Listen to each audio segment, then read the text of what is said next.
So let's talk about the specific chosen title. On a very literal level, there's this idea that these veterans, these men and women that are willing to go to war for our countries are ready at all costs. They're ready for anything. And then when you peel back a layer of the onion of this particular project, and when the cartel gets introduced and some of these men and women are getting deported to Mexico and then are prone to being recruited, there's this idea that they end up in wars that were never meant to be their own in the first place, but they are still ready because that's what they've been trained for and that's what they've been doing. And then in Hector's case, there's this idea that he's ready for war against the country that he went to go fight for. So there's this sort of multi-layered idea that no matter what, this service member has to be ready for combat and ready for war, and that's a position that all of these people ended up in. And for you, Hector? Same thing that, when we're in the service, we're taught to be, ready to, and especially in the 82nd Airborne, we're ready to deploy anywhere within the world within 10 hours or whatnot. And when I got deported, I had to basically get myself ready for a different war. Sometimes it's mental, emotional, and for other people, it's literally life and death.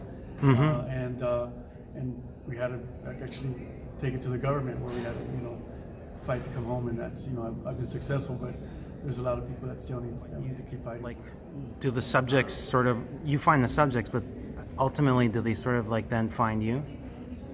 Yeah, there's no question. I think that there's something personal to every subject, every doc that I found so far, whether it be Fishtail, the idea of isolation, the idea of wanting to be a part of something that isn't really popular in society anymore, is kind of going away.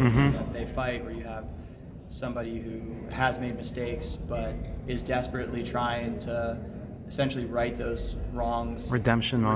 Yeah. And this is no different than that in a lot of ways. This has a redemptive quality. I'm also just super interested in these facets, these members of society that kind of are the most qualified members to do better because their mistakes are what make them the people that should be doing the things in our society. But for some reason we have this idea that a mistake disqualifies you from helping ever again.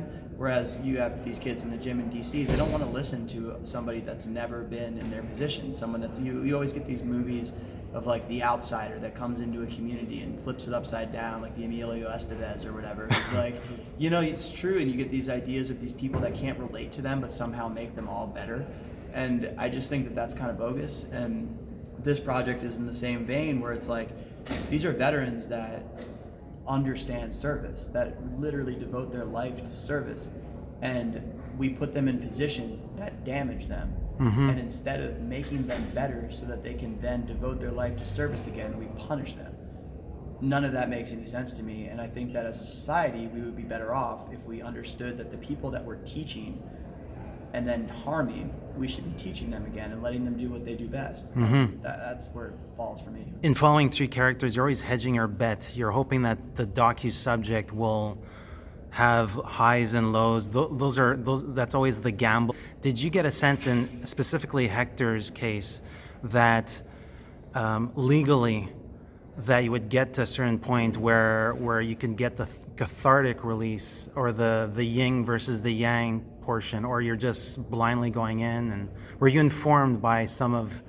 Man, I'll tell you right now that we thought that Miguel going in had the better chance of not getting deported when he was in ICE, because it was so loud, and you thought here's a moment where they're going to say you're not being deported. So I'll just tell you right now that throughout the entire process, I didn't know anything. You know what I mean? I didn't know. I had my ideas of what was going to happen, but none of that ever became a reality, because when Miguel was deported, we were hopeless for the idea that Hector would get his citizenship. We just thought there's a statement being made, nobody's coming back, everyone's going to be deported, the United States is closing their borders, and going to be a xenophobic country, and so I'll say that I was basically along for the ride just as much as maybe not just as much as them, but it certainly felt that way. The only sort of things that we could go off of were, the ACLU calling us and saying, I think we're going to be getting a decision, you should probably be in Mexico right now, and then we would just go to Mexico and be there. I made it very clear that I didn't want to know the decision before Hector because I felt as though I wouldn't be able to film that moment properly. Disingenuous too. Yeah, it would be disingenuous, and so I was very clear that I didn't know I experienced that in real time with him. So yeah, I mean, to answer your question, no, I had no clue I was along for the ride. Hector, one of the staples of a great documentary film is you find great characters. But in order to find great characters, there has to be some kind of an understanding, communication with the creative person.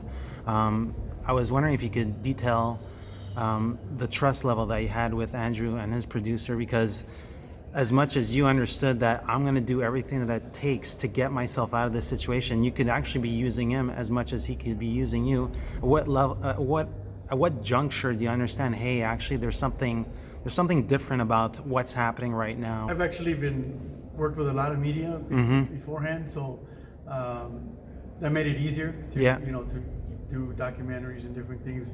But there did come a point where I've actually reached out to Renzi in certain points in my life, which I won't get into details, where where I'm going through some difficult times, and that I didn't reach out to not just. I mean, literally, like I could have reached out to my brother, or his cousin and sister, and I reached out to him or Nick, and so there is a level of trust that I have with them. But I also understand, for me and with a lot of the vets, and some people don't understand that sometimes, whether it's good or bad media, sometimes you need media, but when somebody really cares about the issue, it makes the world of difference. And I know that they care, and that's made it. You had a sense of that from the get-go. One thing that I've always appreciated in your work, and we're talking fiction as well, is the commanding sense of how you want to visually treat the subject. Here, you're when you go in the clandestine area, I guess you can't have as much of a aesthetic say, but in this case, you can't help but be so close to the subject, and I said it must have been so difficult trying to capture a person's facial expression. We're dependent on a person's eyes, but also what they're expressing, grief and regret. And so I was wondering if you could talk about that sort of like difficulties on the onset, just in the case of when we go into, I forget the character's name, sorry. Elvet, yeah. Yes, Elvet's character. Yeah. So how are you thinking in terms of safety with also getting the shot, but also prolonging the shot and getting something that really is weighty and what was your mindset? And my mindset with Vet specifically, and the interesting thing about Vet is that we had actually filmed with about 4 other people before we ended up even getting to Elvet. We actually had like 4 other characters that were maybe going to be substantially in the film, and that just didn't end up being in the film. Provide a counterpoint Of the cartel. So we had 4 other cartel characters that we had been working with that just that didn't make sense once we met Elvet, because Elvet had this quality, and once we did meet Elvet, he was also the most difficult with regards to like our safety, and he was the most legitimate.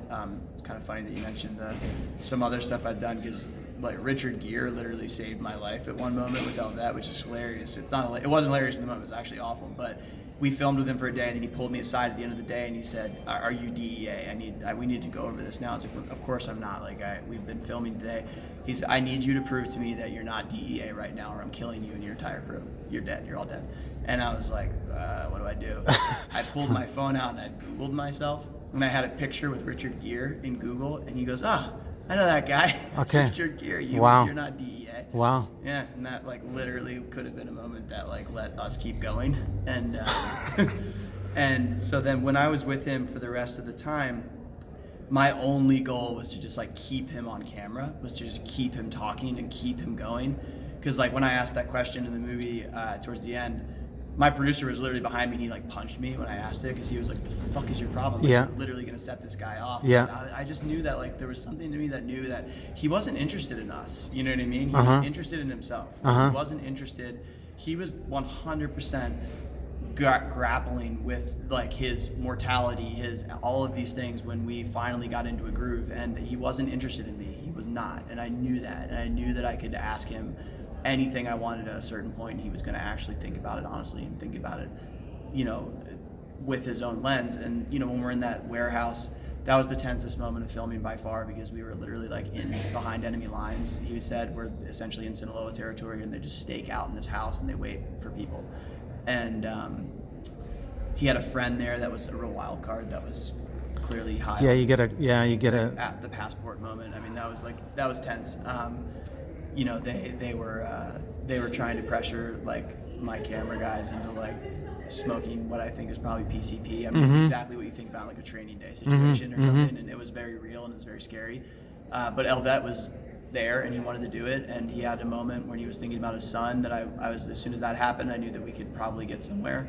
He definitely turned on me in that moment in a way that made me feel like, okay, I need to pull it back a little. yeah. So I guess to answer your question, like when I was able to use my camera with him, I just tried to keep it there as long as possible. I tried to, you know, utilize enough space, you know, behind him to know that if I needed to push in, I could, and just kind of like make the most out of a situation that's like really tense and really brutal. And then when given found footage situations, just figure out how to incorporate that to have an aesthetic. And I will say the biggest value I think of the entire project for me was having Hector's cell phone videos, because it provided an aesthetic counterpoint to Elvet's cell phone videos that allowed me to kind of stay within this sort of aesthetic rule that I had, and it made it feel seamless, I think, as a result, so that it's not just sort of this film footage and then sometimes Elvet's got a cell phone. I wanted to talk about the editing process because there is some stuff that you cannot unsee that you saw and that I didn't see, thank God. What kind of a process is that like? Yeah, that was tough, you know, because Because we did see the everything. thing that I'm talking specifically about is Torture. yeah, exactly. Yeah, that was tough because I will say that I ended up losing a little bit of my sensitization throughout the process of making this film, which scared me a little bit. We were around quite a lot of murder down there that we didn't include in the film, that I felt was gratuitous in a lot of ways. But then we were also involved with sort of Elvet's specific story and the things that he was doing, and I felt that it was crucial to tell Hector's story properly, to tell Elvet's story properly, and to tell Elvet's story properly, we needed to show exactly what it is that he is doing, in the same way that I'm showing exactly what it is that Hector's doing, and that grappling with how much to actually show of that literally was the hardest thing for me, for sure. And last night watching it, I scaled it back, I think literally the day before I made the PCP of this film. So I had quite a lot more violence in the movie up to about a day or two before we locked the film. And I'm really glad that I pulled it back, because for me, the reward of showing that is so minimal, and maybe not even actually ever going to be a reward compared to the risk of showing that, compared to what it might do to people, to turn them off. There's no reward for that, in my opinion, and I'm glad that I had that realization. What juncture did Showtime come into this project, and what's the hope? Obviously, Hector becomes like a torch or a flag person for this cause, and I think a lot of people in that audience yesterday were not aware of this crazy dilemma that people like you are in. So what's Showtime, what's their idea behind supporting the project, and what are concrete plans that they plan to do with the film? I think we're still working that out right now. Okay. I think that there was probably an element of everyone wanting to see what happened here. Okay. And I think what happened here was positive, very positive. Yeah. It was overwhelmingly positive for me last night, and so far people have been responding positively from a critical standpoint. So I think there was a little bit of them wanting to see like, what do we have in our hands here, and they've been like 100% behind this every step of the way. But it is a difficult movie. You kind of don't know exactly if this is a social justice project. Do you lean in heavily with the cartel to get people into seats? There's all these sort of things that a company would probably be grappling with, and I know that they are grappling with. And the hope for me is just that at the end of the day, and I think that they're behind this because they've been such great partners, is that the Trojan horse is exciting because you get people there, but then that Trojan horse of the cartel like leads people into something like Hector that matters a lot more. And I think that that's sort of the approach to take with this, because very rarely do you get a social justice documentary that people are going to see that aren't going to watch a social justice documentary. You know what I mean? And this is exactly that. This is that movie where you have people that are like fuck yeah, cartels, I'm going to go watch this movie. But then there's the social justice component that they're suddenly brought into, and they're probably going to care about it because this is like a sympathetic issue. Yeah. Yeah, and plus there is a huge audience for this film. Just the fact that there's so many ex-military, and I guess, like you say, you meet somebody that you've never met, they served, it's instantly there's this bond, there's this connection that you have. I think you have a strong sense for scores, like how to add depth and to your portraits. I was wondering if you could take me through how you were thinking about score during those different types of filming segments, and then how what was that process like once you were in the editing room, I guess? Yeah, that was really, really important to me because I did approach this movie as though I had 3 movies, where I had a cartel film, I had a Hector Barajas film, and I had a political thriller with Miguel in the middle. Where's he going to end up?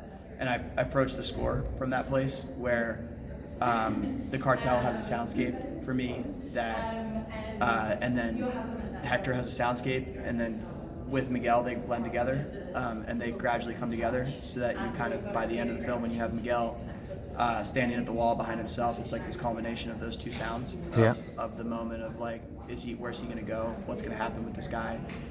We've just been offered this moment of uplift with Hector in the purest sense, but we're being cut down with that moment of uplift by this possibility that there is darkness on this side and that there is something that we don't know. And that, I think, we tried to achieve with the soundscape, like every step of the way, whether it be the design or just the score. And John Kerry's he's amazing. So he was really, we started working on the score, 6 months before we actually finished the movie. So it was a process throughout the way of really finding that sound. I mean, the cartel sounds, I think, were probably the hardest thing to do. Because you're literally, every time you're listening, you're like, don't sound like Sicario, don't sound like Sicario, don't sound like Sicario. And you're trying so hard to make sure it's unique, and you're trying hard to, have it sound more like Under the Skin or something than Sicario, Good work. Mika Oliva. I love that stuff. Well, I want to say thank you for your service ×2 here. I think it's very apropos. So congratulations on your 3rd doc, I want to say your 5th feature. I think your 4th feature. Oh yeah, 4. Oh, do you know what's next? Are you swerving back into fiction? Yeah, I think so. I mean, the first fiction film I made was kind of a tough experience for me, and it was a great learning experience for me, and it made me realize that I could do the skills that I know making films, but I could make real stories with them. And now I'm finding my way back, and I'm hopefully going to have kind of that thing where I can do both. But I'm having a lot of fun with docs. I can't lie. This is my favorite thing. So. Great. Well, thank you, Richard Gere, for the for the selfie. Hey, this is Eric from IONCINEMA.com. If you want to support us, subscribe below. For more reviews, interviews, film festival coverage from Sundance, Cannes, Toronto, you want to check out these guys on this side.